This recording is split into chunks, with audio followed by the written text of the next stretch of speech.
Begin by discussing, in our first chapter, the most critical point of this, that high school and school in general is still focusing on industrial age values. It tries to emulate the workforce and hard labor, and tries to get people to work on corporate jobs. We'll focus on how school still forces students into strict hours, and instead of trying to learn something well, they want them to learn many things way too quickly for them to actually integrate anything. In the second chapter, No Room for Autonomy, we talk about strict scheduling, and that leaves no room for teaching time management, which is a very important skill that students need, because outside of school, they need to learn to manage their own time. We'll continue after that by showing how learning is done ineffectively in school.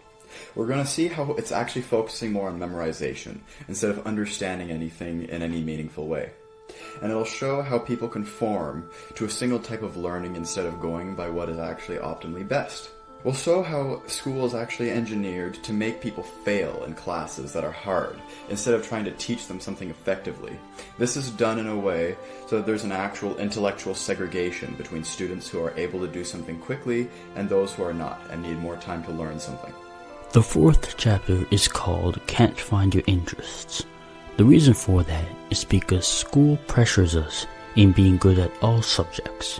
That means a student cannot find what they're good at versus what they're not good at, since they need to be good at all subjects in order to get the passing grade to then pass their academic year. We'll then go on to see how people learn and think differently.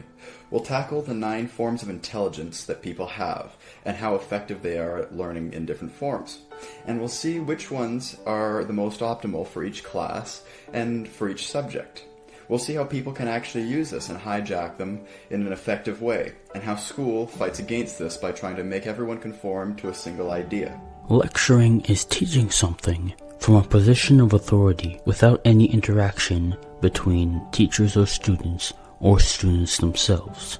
That does not teach them social skills and to maintain a healthy discussion. And finally, for our last problem, we'll briefly touch on the chaos that the pandemic caused for people in school, its effect that it's had on students who experienced it, and the gap in education and social abilities that it's caused for people in different generations. We'll see how, for people in high school, it stopped them from being able to communicate effectively, and for people who transitioned from high school to university during this time, how it stopped them from being able to properly experience the differences between these two institutions. As it comes for solutions, I invite you to read the book yourself, to learn about these solutions, to see where you could apply them in your own